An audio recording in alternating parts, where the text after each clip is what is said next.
be here to celebrate Kate and her incredible performance in this film. And so let me kick that off first by saying congratulations on your SAG nomination. Thank you. Your Golden Globe nomination. You too, by the way. Congratulations to you as well. We're going to just make it a real party. So I think, did most of you see the film? Yes.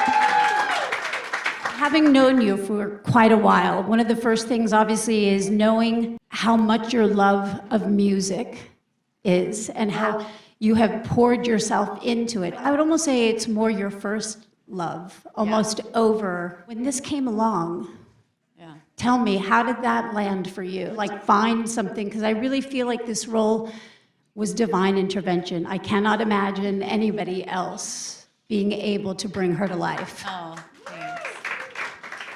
You know, I have a great agent, Allie Trustman, and she actually read this a year and a half before the movie was really gonna get made, and we had it on our radar. In the meantime, I was in the process of making an album. It was scary for me because it was like I just had to do it. It's just one of those things where after COVID, I was like, if I don't put my own music out, it will be the great regret of my life. And I did it without expecting like anybody would ever hear it or if it would have any life.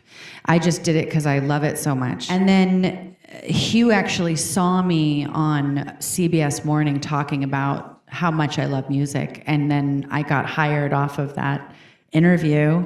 And actually, I think Craig said to me, you said, what did you say that she said, what was the quote that you heard her say? Oh, just that she wanted to take control of her own. I just felt like I was waiting for someone to give me permission to sing in a movie, you know, like in the way that I love to make music. And I wasn't giving myself that permission. You know, I wasn't putting my words and my writing out. I was too scared. I thought maybe if I did it in a movie, then I could do it in the back way, you know? And because I was like, fuck it, I just have to risk it. Then here I am, you know, and it's funny how those things end up happening. So, but tell me, when you read this, what was your identifying point with this woman? Outside of clearly you share the same passion that the music moves you. It's part of your language. It's like, it's intrinsic within you. Yeah, I think there's like the performer thing where it's like it doesn't matter what the outside validation is, you're always going to do it because you have to. That's like the number one driving force. At least it is for me. The thing about Claire, and it is her fight for joy. She is so like, she's had so much strife and struggle and challenge, but she's constantly looking to find the light. And I really relate to that, you know? I think that there's certain people in this world that like somehow they're always, no matter what they go through, they're just drawn to the light and they have to get there. And that was sort of my touchstone for Claire. And the other thing is the story, these movies don't get made very often. And so when I read it and I read your amazing script, it was like, if this movie ends up happening, you know, what a dream to be able to do a film like this that hits so many different levels of what this is. It was entertaining. You know, we had to delve into these characters that could very easily have gone horribly wrong and embody these, you know, real people who probably would have never had an opportunity to be seen in this way if it wasn't for Craig seeing their documentary. And so it just felt all in all like a blessing. I mean, it's extraordinary. When I watched it, I actually went into it not knowing anything about their real story. And the impact of that moment when she's out planting the flowers and he's making his video with the close-up on his tighty-whities was so shocking. And so just obviously from an actor's point of view, stepping into something where somebody is dealing with such tragedy, but then also just the practical aspect of what that process was. So just share with us a little bit about kind of taking that part of her that was with joy, but clearly lost her compass at that moment. Yeah, there's two parts of it. One is it's not fiction. So there's like sort of this, I felt like I felt very protective of Claire, and like you do feel I've never had that experience before where I felt such a responsibility to kind of get it right, Playing a real person. Yeah, and then there's the practical aspects of it where you lean heavily on your script supervisor about process. But there's a lot of things. There's a lot, and I think if I started working with Larry Moss like I'd say about like 12 years ago. I think there's a way that he kind of has taught me to go through story and to honor page and honor writers and people's story and what's on the page, and how to sort of monitor your own personal process and like what you're putting into it. So every single step of the way, I had a relationship to what was happening with what Claire was going through in the story that felt very specific. And I guess you don't see the work. That's the hope is you don't see all of that. But there was a lot of that, whether it be like color or the way the body moved or why the body was moving in a certain way. How, calibrating from like the physicality to also the mental and like where she meets a new version of herself, All those things were very specific for me, but I mean, I think the overriding thing for me was the incredible resilience that was wrapped in this incredible love. Like if I really take kind of like a step back, it was the love they shared. Like where I kept thinking, oh, there's a lid for every pot. Like yes, there is. that they had this shared dream that almost was the thing that allowed them to move beyond every tragedy, which was enormous. Like I can't imagine with having so little. And so did you get a lot from spending time and talking with Claire? Yeah, yes, and she still keeps Mike very much alive, I mean, in her life, like the 1+1 is real, and he's still there. She wears his leather jackets, and she still lives in the world of her and Mike, and like honors him throughout her life every day. It's pretty special. When you see the documentary, one of the things that was so clear to me was how enmeshed they were, how like they couldn't live without each other. That was like so clear that their belief in each other is what got them through everything. In times where they didn't believe in themselves, they had the other person. And it was true that they had the second hit in the all of that. Oh yeah, which is insane. Yeah. I almost was like, where was their house? Was it like and why didn't they move? Was it on a center divider? I'm confused. I would have had the for sale sign out. That's right. Yeah, no, not in Wisconsin. Not. But that's a beautiful moment in the film. The choice of laughing, like when that moment happens, that you find actually the safety in it happening, meaning that you're free. Yeah, that was her. That was really Claire's catharsis. Was she said when that car hit and it missed her by just like a hair, she's like, it was so shocking to her that all she could do was like literally she couldn't stop laughing. And she realized literally like, what am I doing if I'm not living my life? Like I could die tomorrow and I'm still here. And like she calls it her Cinderella slipper. She's like, she saved my life, and every time when I get tired, I go home, I say, I gotta take off my Cinderella slipper. But this is my savior. She saved my life. And so, and also she has this, like, she's so positive, right? It's just like her, that's how she just forges through everything. Even the death of Mike, she's still, she just keeps moving forward. It was extraordinary and shocking and sweet. But again, going back to the love, there's the love of the music. The moment with Eddie Vedder is so... I went and watched a clip of the actual footage today, and just the generosity that is exchanged in that moment, like the gift, I just felt like everything was a constant expression of love. And one of the things, Claire, like even in that, when you see that clip, like she smiles and sings with her whole body, like it's just like, one of the things that I noticed while observing her, and her moves and everything she does, it's like it's like this contained insane amount of joy. And when she's watching Eddie, you see some of that footage, and it's just, I mean, she's so in love with Eddie Vedder.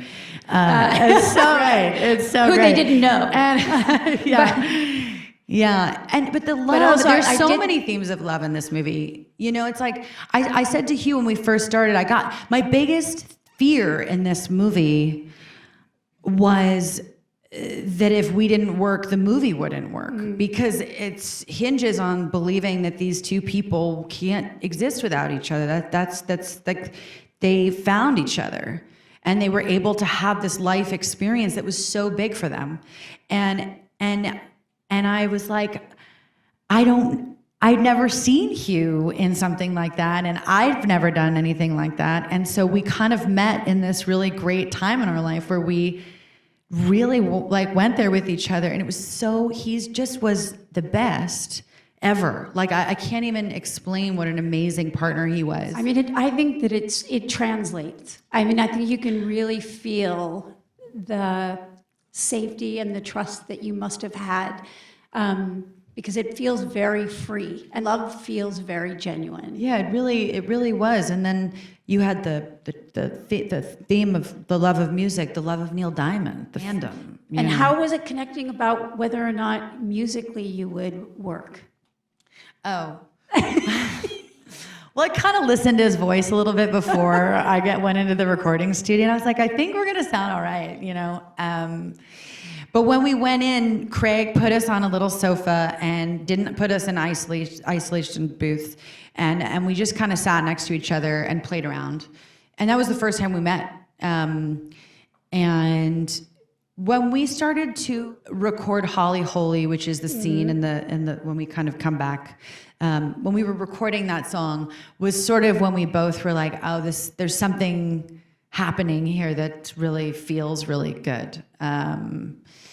And that's kind of when I think we both were like, okay, I think, well, at least we can sound good together. Check. You know, Yes.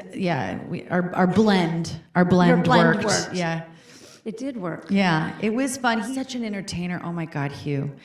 You can't get him off a stage. He and Mike shared that. Oh my God, yeah. I mean, and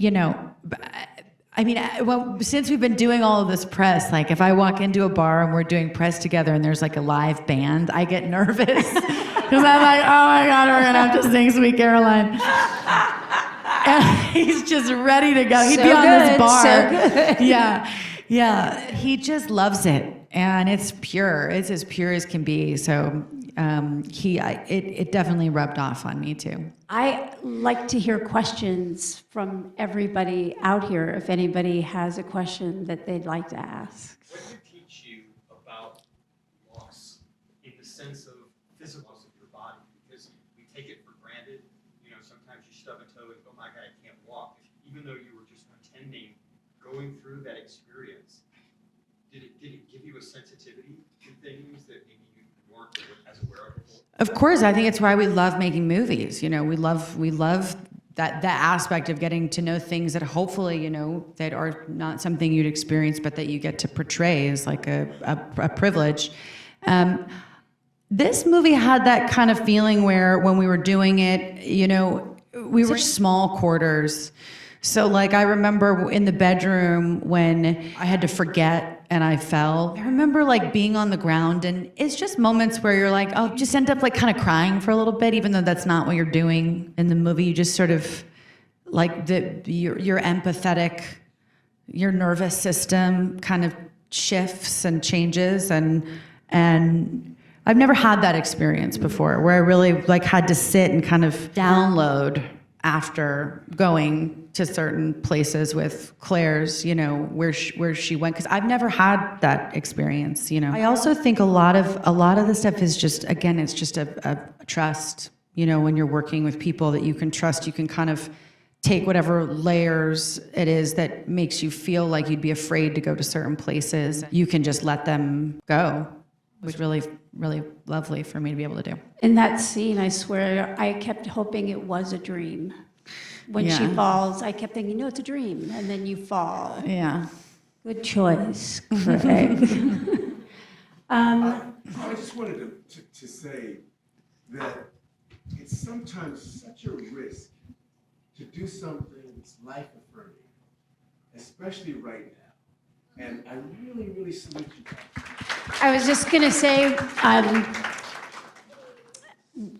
this is a little personal thing, but Bruce always had every week Neil Diamond Day.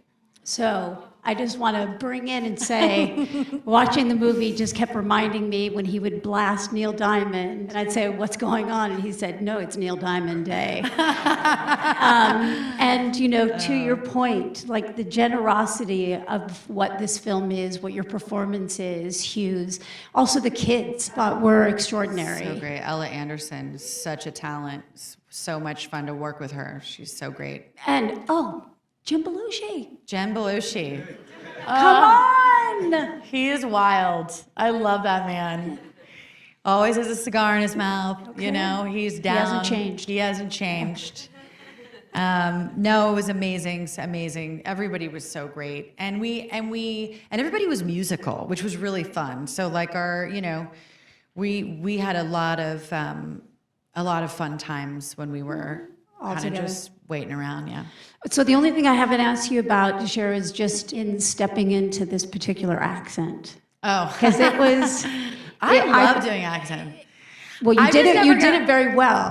But it is such a huge part of who she is. Yeah, I worked with a woman from Wisconsin for like 24 years. She has a very heavy Wisconsin accent.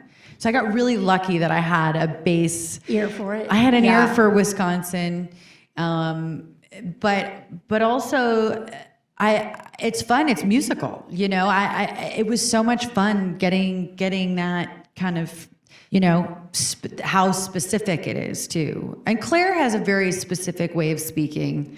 Tried to put a little bit of that in there, but yeah, I loved it. I watched the doc today, and what I saw that was also, I thought, remarkable was subtly there were mannerisms that you really captured, that she had, certain body language that isn't always an easy thing to take.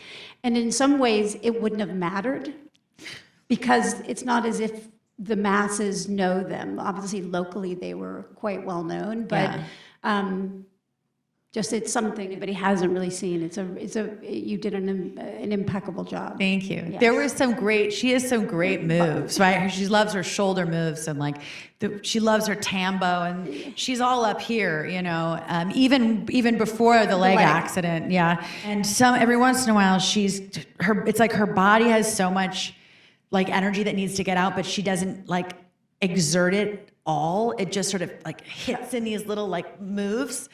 I just wanted to make sure I had a bit of that in there, you know, with her. And how fun was it doing the Patsy Cline? Yeah, that's like Okay. I know, all right. I'm just saying out loud, I the knew. singer in me is like, you know, Give you more? Definitely. I was like, you know, Sweet Dreams is one of the great songs. To be able to record that was a dream, and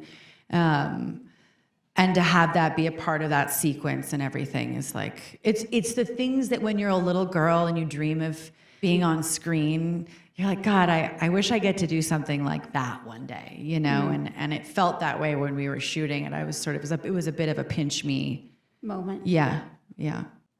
All right. And I love you.